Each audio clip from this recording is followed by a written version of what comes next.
Are you looking for the perfect gourmet meal for a special occasion? Beef Wellington is an impressive choice. Tender pieces of filet mignon are wrapped in puff pastry and then baked until golden brown. It might seem a little bit intimidating, but the process is actually pretty straightforward. Come on, let's get started.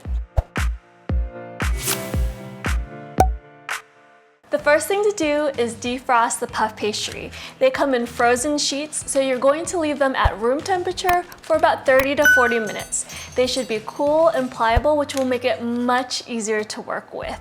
Make sure to cover it with plastic wrap so that the edges and the top doesn't get dried out.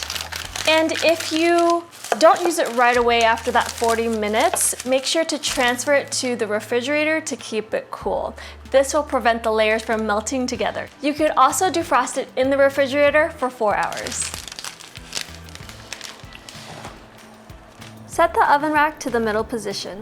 Preheat oven to 400 degrees. To make the mushroom filling, I'm going to take 8 ounces of brown mushrooms that I've already washed and trimmed and dried and put them into a food processor. We want to process them into little bits the size of coarse breadcrumbs. We don't want it to become a slurry, just break it down into smaller pieces.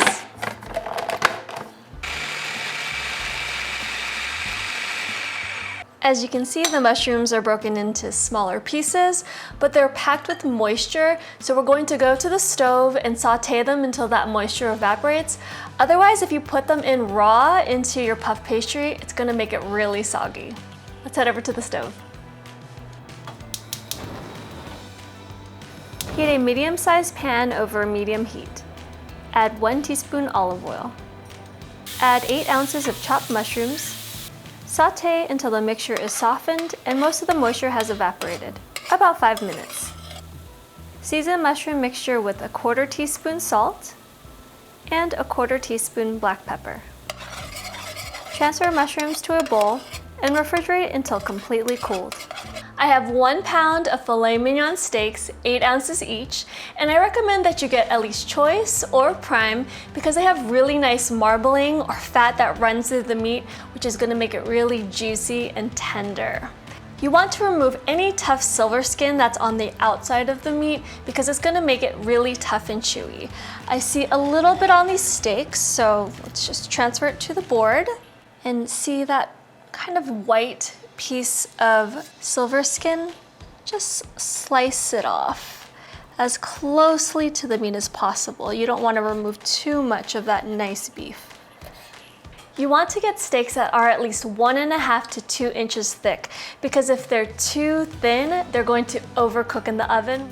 Dry the surface and then just season each side with salt and pepper.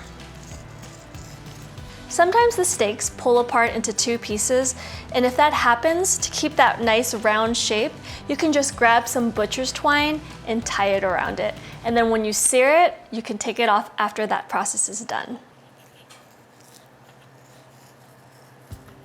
Now just transfer it back to a plate, and we're going to go head over to the stove and sear the steaks. I recommend that you use a stainless steel pan to sear the steaks. It's gonna give a beautiful golden crust, and when you preheat it over high heat, it's gonna create this non-stick surface. Then you add in the oil, and then once that's nice and hot, add in the steaks. Heat a large skillet over medium-high heat. Once hot, add 2 tablespoons of oil. When the oil just begins to smoke, add the fillets to the pan and brown for 2 minutes on each side. Quickly sear the raw edges of the meat so that the red turns to brown on the surface. Remove the steaks from the pan and place on a plate to cool.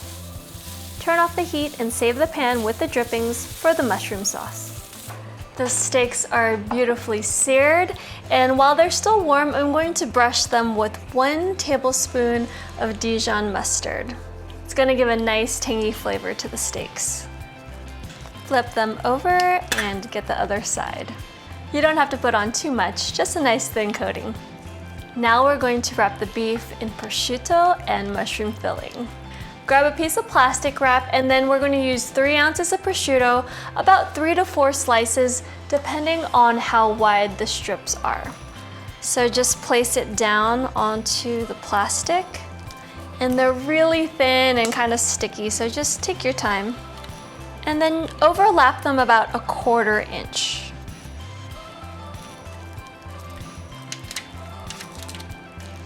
You want to add just enough pieces so that they completely cover the steak. Now take half of that mushroom filling, which should be cooled down, and spread it evenly over the prosciutto. And just make sure you leave about a 1/2 inch space from the edge. Now add the beef in the center.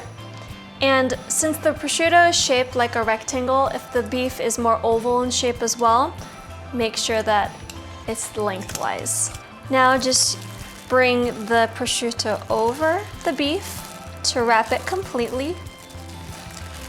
Then use this plastic wrap to help guide it around. Going to make a little steak present or package. Fold that corner up and around, and that final edge around the side. And then wrap it tightly in the plastic wrap to just hold that shape together. And then I like to chill it for about 5 to 10 minutes before I wrap it in the puff pastry, just to give it a few minutes to not be so hot. Now I'm going to roll the puff pastry into an 11 by 11 inch square.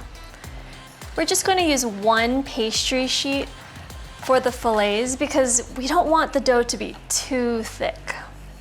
And if the dough feels a little bit sticky, feel free to just sprinkle some flour on top. Now I'm going to cut it in half into 5.5 by 11 inch long pieces. So 2 rectangles. Okay. Now take that wrapped beef, unwrap it and place it in the center. And just make sure that you have it lengthwise. And if you have more round pieces of meat, it's totally okay to trim it if you need to.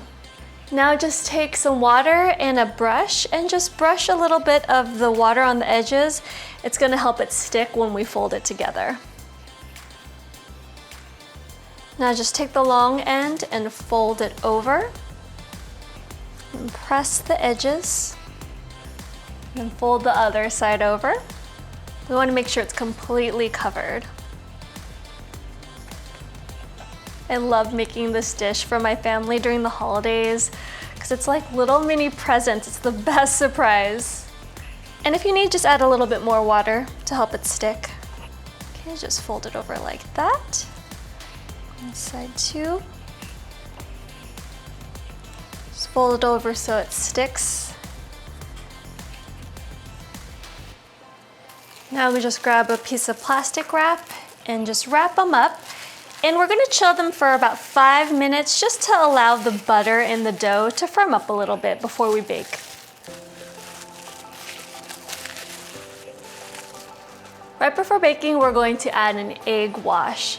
I have 1 egg yolk and 1 tablespoon of milk, and it's gonna give this beautiful golden crust.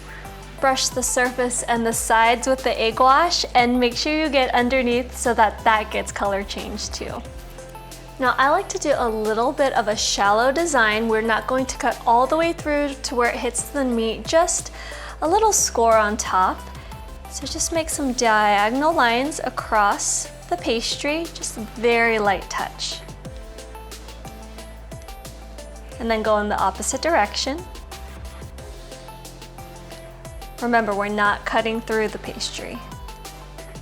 And then right before I bake, I like to sprinkle with some coarse salt. Now these are all set, let's go over and bake them.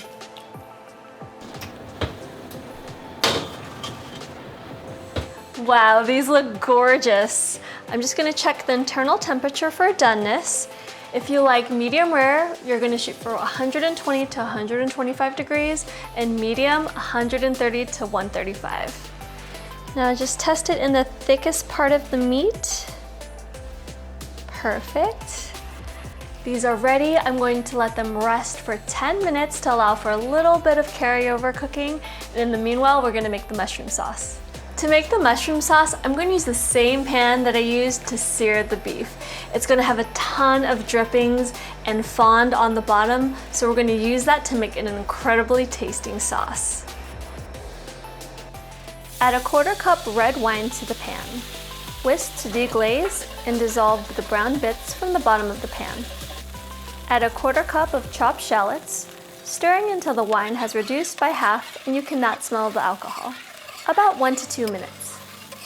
Add 1 tablespoon of flour and whisk for 1 minute.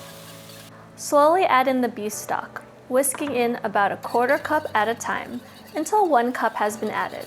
Simmer the sauce until it has thickened to a spoonable consistency, about 2 minutes. Add 4 ounces of sliced mushrooms and simmer until tender, about 5 minutes. The sauce will continue to reduce during this time. If needed, whisk in additional beef stock to thin the sauce. Season with salt and pepper to taste.